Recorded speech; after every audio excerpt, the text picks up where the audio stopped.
হে আল্লাহ তাআলা, আপনার আবাবিল পাখি আবার পাঠিয়ে দিন। যেভাবে আপনি আপনার কাবা রক্ষা করেছিলেন, আবাবিলের পায়ে ছোট ছোট নুড়ি পাথর ধ্বংস করে দিয়েছিল কাফের মুশরিকদের। আপনি সেইভাবে আপনার সাহায্য পাঠান। আবার আবাবিল পাখির জাক পাঠিয়ে দিন এই ফিলিস্তিনের গাজাবাসীর মুসলমানদের রক্ষা করার জন্য। আপনি সর্বশক্তিমান। হে আল্লাহ, আবাবিল পাখির পাঠিয়ে দিন। হে, আপনার সাহায্য খুবই প্রয়োজন মুসলমানদের জন্য। আপনি তো আরশে আজিমের মালিক, আপনি পুরো পৃথিবীর মালিক, সব কিছুর মালিক। আপনি এই গাজাবাসী ও মুসলমানদের রক্ষা করুন, ইসলামকে আপনি রক্ষা করুন। হে আল্লাহ, আপনি রহমান রাহিম, এই ধ্বংসযজ্ঞ থেকে আল্লাহ আপনি রক্ষা করুন এবং এই ইহুদি নাসারাদের আপনি আপনার আযাব দিয়ে ধ্বংস করে দিন আল্লাহ। এবং আমাদের মুসলমানদের সকলকে একসাথে হয়ে দেশে আল্লাহ কাজ করার জন্য তৌফিক দান করুন।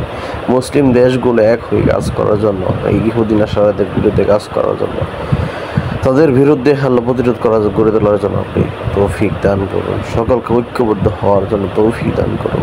যে মুসলিম দেশ সৌদি আরব, ইরাক, ইরান, আল্লাহ যে শক্তিধর ক্ষমতাশীল রাষ্ট্রগুলো আছে আল্লাহ মুসলিম, সেই দেশগুলো যাতে এক হয়ে দেশে আল্লাহ এই গাজাবাসীর পক্ষে কাজ করতে পারে, সেই তৌফিক আপনি দান করেন।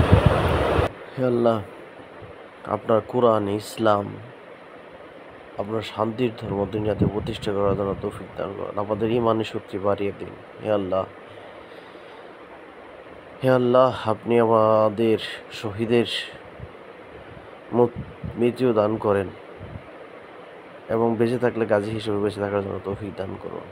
কাফের মুশরিক ইহুদি নাসারাদের বিরুদ্ধে আল্লাহ প্রতিরোধ করে তোলার জন্য, যুদ্ধ করার জন্য তৌফিক দান করুন। সকল মুসলিম একত্রিত হওয়ার জন্য তৌফিক দান করুন।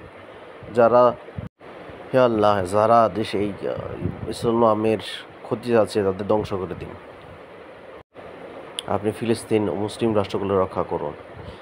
আমাদের ঐক্যবদ্ধ হওয়ার জন্য তৌফিক দান করুন। মুসলমানদের ঐক্যবদ্ধ হয়ে ইহুদি নাসারাদের বিরুদ্ধে কাজ ও যুদ্ধ করার জন্য তৌফিক। গাজার এই মুসলমানদের আপনি জান্নাতের তাদের রহমত দান। আপনি সর্বশক্তিমান, আপনি রক্ষা করুন।